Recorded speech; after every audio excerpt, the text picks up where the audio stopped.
Hello, welcome back with me and my podcast. Welcome to Tari Diary. Hai Kasana, aku mulai ceritanya ya. Aku pernah mengagumi seseorang sampai 8 tahun lamanya. Orang itu aku panggil abang karena umurnya memang 2 tahun di atas aku. Kami ketemu karena satu event. Saat itu aku cuma tahu namanya, gak terlalu kenal. Ngobrol aja jarang dan bersikap cuek banget depan dia. Haha, padahal itu buat ngilangin nervous. Sesekali aku curi pandang, biasalah kisah anak remaja yang baru tahu rasanya mengagumi. Iya, kami tetanggaan. Jarak rumahnya gak terlalu dekat sih, tapi masih di komplek rumah yang sama. Entah kenapa sejak awal aku tahu namanya, aku tertarik tentangnya. Aku gak pernah sebegitu kagumnya sama seseorang. Kagum yang aku kira akan hilang setelah kami gak ketemu lagi. Tapi ternyata setelah bertahun-tahun kagumnya tetap ada, bahkan menetap lama. Event yang aku dan abang ikuti cuma diadakan 1 kali dalam 1 tahun. Jadi kami ketemunya ya cuma di event aja. Tepatnya event itu hanya pernah 2 kali aku ikuti. Dia pun begitu. Tahun-tahun berikutnya kami udah gak ikutan lagi. Jadinya lost contact hampir 6 tahun. Kami terakhir ketemu di event itu dan setelahnya aku gak pernah ketemu dia. Gak tahu juga nomor teleponnya, sosial medianya juga aku gak tahu. Tapi selama 6 tahun juga kalau ada teman yang nanya, kamu pernah suka sama seseorang? Pasti yang terlintas pertama kali adalah abang. Aku selalu menjawab, bukan suka, cuma kagum. Aku mencoba untuk biasa saja dengannya.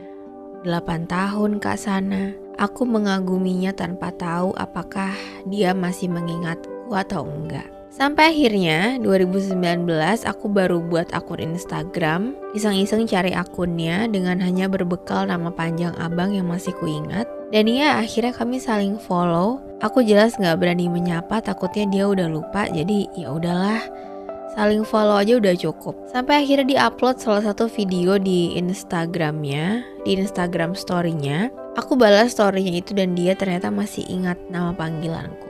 Obrolannya jadi seru, bahas banyak hal tentang apa saja yang terjadi selama 6 tahun tanpa kabar itu. Abang orangnya baik, pendengar yang paling oke. Kami mulai sering curhat apa saja, bahkan tentang seseorang yang dia sukai. Aku hanya menahan sesak setiap mendengar ceritanya. Ya, bersikap sewajarnya seorang teman, berpura-pura menyembunyikan kagumku sendiri. Dan kemudian aku tahu kalau dia udah sama orang lain. Yang menyakitkan dari itu, dia gak pernah cerita tentang hal itu ke aku. Aku merasa bodoh banget, mengira kebaikannya selama kami kenal karena dia punya kagum yang sama kayak aku. Aku ngedown, merasa gak se-worth it itu, makanya aku gak bisa sama abang. Tapi akhirnya aku memberanikan diri untuk bilang ke abang, aku mau semua selesai. Gak ada lagi drama aku harus menebak-nebak perasaan dia kayak gimana. Gak ada lagi kepusingan dengan perasaanku sendiri. Tata bener ya, memendam perasaan sendiri itu gak baik, malah jadi kayak beban. Karena rasanya udah lega banget bisa kasih tahu dia. Walaupun aku tahu apa yang aku ungkapkan itu gak bisa mengubah apa-apa. Tapi itu udah cukup, aku mengambil jarak sama dia, gak terlalu akrab lagi. Berat sih, tapi sadar diri kan juga perlu. Perasaan kagum itu gak bisa langsung menghilang ke sana. Bahkan sampai saat ini aku masih keinget abang, sesekali juga masih sedih. Perkenalan sederhana bertahun-tahun lalu ternyata jadi salah satu yang paling rumit. Tapi lagi-lagi, kagum bukan selalu tentang kepemilikan. Aku mengaguminya dan itu cukup. Karena memilikinya belum tentu baik buat aku. Buat abang, aku senang mendengar kabar bahagiamu. Semoga baik-baik ya. Aku juga baik-baik di sini. Nanti kita ketemu lagi dengan bahagia kita masing-masing. Terima kasih untuk hal-hal baiknya. Maaf ya kak, ceritanya kepanjangan, hehe. Sehat selalu Kasana, salam. Wow, jujur aku tuh paling gak bisa baca sesuatu yang membahas tentang penantian. Penantian yang muncul karena rasa kagum. Lalu penantian itu harus berlangsung lama dan ternyata berakhir pada jawaban yang bukan buat kita. Dan percaya sama aku, ini gak sekali 2 kali aku membaca dan mendengar cerita yang seperti ini. Bahkan dari orang-orang terdekatku. Maksud aku, Menakjubkan sekali bagaimana perasaan kagum bisa membuat kita berhenti pada suatu masa. Ya, berhenti. Kita seolah diajak untuk memulai sesuatu yang gak kita pahami, tapi entah kenapa kita dengan senang hati menerimanya. Kagum itu kan perasaan yang sangat jauh ya. Mungkin kalau kita jatuh cinta sama seseorang, lebih mungkin untuk menyampaikannya. Lebih sampai kepada pemahaman kita untuk berada pada kesimpulan, oh kayaknya aku harus bilang sama dia. Membuat perasaan itu jadi lebih dekat kepada pemiliknya. Tapi kalau perihal rasa kagum, perihal jatuh hati, siapa sangka ternyata lebih jauh untuk ditempuh. Kita lebih bingung ya, lebih gak tahu harus mulai dari mana kalaupun kita ingin menyampaikannya gitu.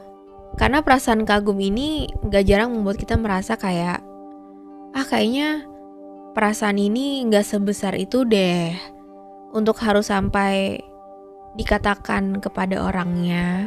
Iya, itu dia masalahnya. Kita sendiri gak sadar perasaan ini lebih besar dari yang kita bayangin. Iya, kupikir itu sih.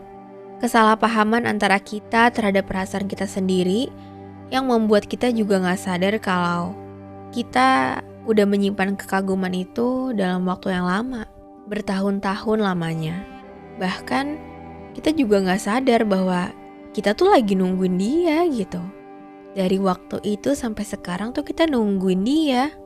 Nungguin jawaban yang entah seperti apa karena kita pun bingung sama pertanyaannya. Itu yang membuat kita terus berputar pada lingkaran waktu yang ada di masa itu. Masa ketika kita pertama kali ketemu dia dan semua jawaban kita selama ini ada di dia. Kebayang gak? Kita selama ini kayak mencari, terus akhirnya ketemu gitu yang kita cari ada di dia. Tapi ternyata ketika udah ketemu, ketika udah didekati, dihampiri, ada jarak yang menjauhkan kita. Paham kan maksudku? Ini menarik banget sih. Ketika perlakuan dia yang baik justru membuat kita takut. Malah itu ketakutan terbesar kita. Kalau ternyata dia memang hanya bersikap baik. Dan bener aja kita yang salah mengartikannya. Dan emang aneh banget ya rasanya. Merasa tersakiti sama sesuatu yang sebenarnya kalau kita pikir-pikir lagi tuh harusnya gak perlu membuat kita terluka gitu. Iya gak sih?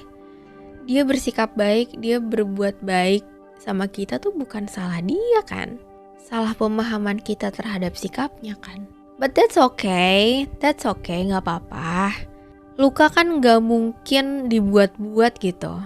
Gak mungkin kita setting biar ada lukanya, biar kita sedih, biar kita kecewa sama dia gitu kan. Itu terjadi begitu aja kan. Jadi apapun yang kamu rasakan sekarang, just feel it. Rasakan aja. Seenggaknya dari luka kita bisa menyadari bahwa udah cukup nunggunya. Udah cukup sampai sini aja. Tapi meski begitu gak bisa disangkal, ada setitik harap dalam hati bahwa semoga suatu hari nanti arah hidup kita bisa membuat kita bertemu dengannya satu kali lagi.